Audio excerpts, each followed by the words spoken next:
So shall your barns be filled with plenty, and your presses shall burst out with new wine. My son, despise not chastising of God, neither be weary when he corrects you. For whom the Lord loveth, he corrects. I tell y'all that a lot, right? Yes. Now y'all know Pastor Benson, I love y'all a lot, don't you? Yes. Yes. He said, let a preacher be apt to rebuke, reprove, correct, amen, exalt, amen. And then preach. We do all of it. We can't just do one thing. Or you're not going to be a well-rounded Christian. That's right.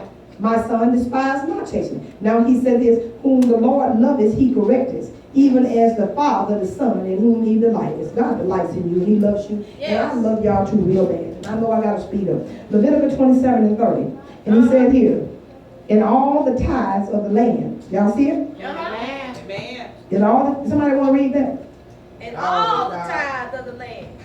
Whether of the seed of the land. Come on up here and get a mic, because I want them to hear that. All of the seed. You think that you're going to steal God and borrow God money and take loans from the pastor? You don't want no loan. Come on down. If it's not my personal money, you don't want the loan from that.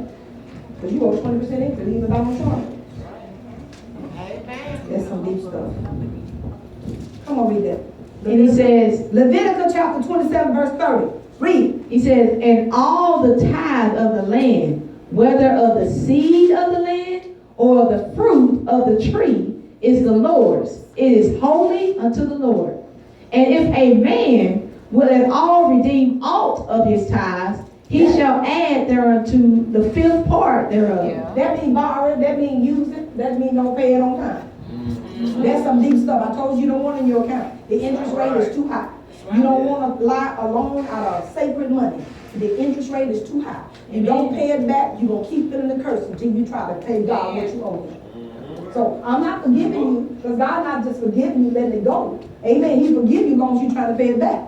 Yes. Right. Amen. What is it saying? If you know you've off and you've off his tithe, you're going to add to your tithe until you catch up. At least you'll die trying. But if you're not trying, you're not perfected till you level of knowledge. Because you didn't know, now you know.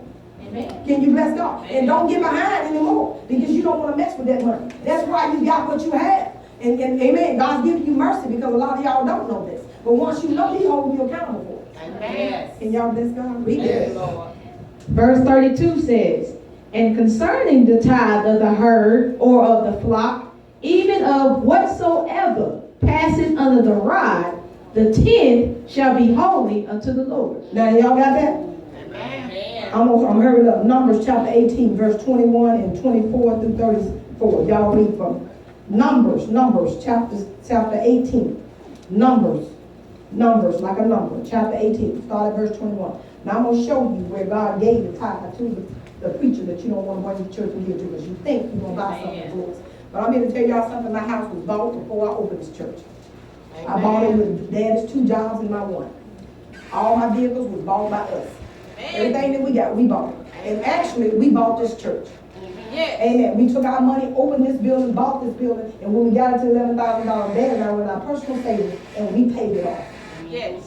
We bought all the music, you see, put in here. Amen. Where they're told out and replaced them to stand and everything. But we bought the music. Somebody better bless God. In other words, we started the ministry in our house, opened this building up, bought this building, amen, from foreclosure in the bank, and we remodeled it. Yes. Amen. And what do we do? After we bought, paid for the building, we took everything that my husband made. He worked and took care of Larry and Earlene and paid my bills. Yes. And I worked.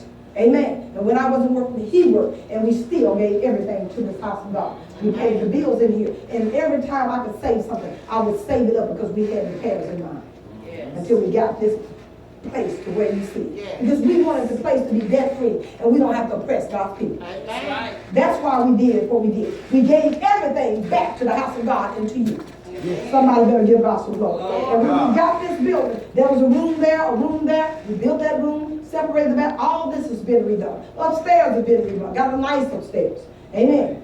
Bless God. Office there. Amen. Praise God. It's really nice there. But we remodeled all that. That wall stopped right there where that overhead was. That was a kitchen. We don't need a kitchen, or we're not in here to sell food. Amen. You're hungry, go home and eat. That's what the Bible said. Amen. That's right. We knocked that, but we need sanctuary space. We knocked that wall out right there. Amen. There was a brick wall. And our members got together. Didn't hire anybody to do it. We got together. The members got together. Women and men with sledgehammers. And we knocked that brick wall out, and we left that out, and my husband and some of the deacons built that floor back there and annexed this church together. And amen, somebody give God some glory. And Mama Benson got on my knees and put these towels down, you see. Come on, bless God. My daughter Tammy and I, we both got upside this wall and painted every color you see. I hung that wallpaper right there. Amen. These hands did it. My daughter, amen, and I, we put every color that you see on this building, inside and out, upside that wall. I painted those bathrooms personally myself. My daughter went over them. Somebody give God some glory. My husband put all the trim, everything you see. God has given us talent in our hands. He saved money, and we're not afraid of work. We work for ourselves. My husband work a job and come home and work all night in this church.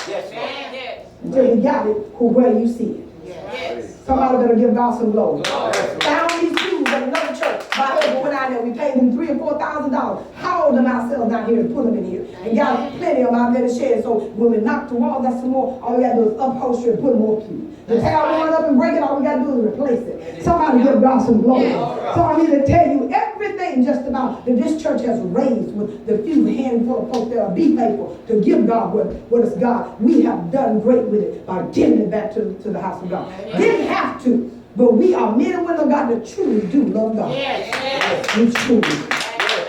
And we love God's people. We need a pulpit where we can preach the truth, because that's not everywhere. There's a lot of hypocrisy everywhere. You can get entertained everywhere. But I got sick and tired, Pastor, of going to these dead churches and going back home the way that I went. I was hurt so bad, I had to fast and pray at home and cry to God to feel God at home, because I couldn't find any place I could go that could satisfy my spirit. It's sad when you're hungry and can't be fed. It's sad when you just want the anointing to shake your soul and you can't dance because they look at you back. It's sad that your eyes can't walk because they don't know what prophecy is. Can't nobody prophesy in church but pastor. Can't nobody pray for anybody but pastor. Go in some of these churches and try to pray for somebody. They're not going to call a prayer line. Pastors get jealous of you. If a lot of, see how our ministers get here, our ministers get out and pray, and we put you out there to pray. A lot of our come from churches. That nobody was allowed to lay hands on the members but the pastor. If anybody said they got healed by a minister, that minister was scorned by the pastor. And this is true. My God. I've had pastors tell me don't pray for my folks. I'm telling you the truth. They need prayer, tell them to call me for it. I walked the project with my Bible, so hungry for God. I put my Bible under my hand and I went to Sunset Apartment while my husband was working by myself. I was always a bold Christian for the Lord. Before I started pastoring, I walked over there, honey, and I went inside those project apartments, and I had the Bible service up in those houses. And when people came, when I left that house, they were speaking in tongues, rolling the floor, saved in their home. They would have people coming in their little apartments, hanging out the door, and I was having some church. Just nobody but me, that Bible and God. I was preaching demons out of folks, and people were being healed, delivered, and saved. I got 20-something souls at one time saved, and lined them up one day and walked into this pastor that I belonged to church, and lined them up, and they all walked there, put their name on his roll, because I said, do it. Somebody give us. I'm telling you something about me you might not know. I wasn't always sitting up in this building. I was evangelist right. I hit the street. Before y'all began to do the outreach, I was all up in the apartment complex, getting folks saved, praying for them, visiting them, Bible, preaching, teaching in houses. I went to hedges in the highway. This church didn't just come by. It started for myself and my children. In my living room. Somebody better give God some glory. And I didn't even have a church. I'm just trying to help this pastor because I love him. But he hurt my soul so bad. Let me know he didn't want me. He didn't want me. The people that were saved through me will call me on the phone. They knew me to pray for them. You get saved under somebody, they're going to believe in you. That's true. Now, it's enough ministry for us to share. Amen. Because I pray somebody get healed, it doesn't take any merits from a pastor. That's right. God's people are not covetous. God's people are not jealous. Yeah, that's right. But we got pastors that are jealous of you if you're a woman. They're jealous of you if you got more power or you got a gift they don't have. I have a gift of healing. I have a gift to do the prophetic word. I didn't give myself this gift. God said I give gifts to them as I will it. Yes. And I stay in word so much until it grows. And it's like a bomb in me if you try to silence it. Yes. I didn't give it to me. God gave it to me. Yes. And before I began to be a minister in this church, I was in the streets. Yes. I was in apartments. I was in the projects with no gun and no stick. Watch out. I walk from my house on Harrison Lane to those projects like the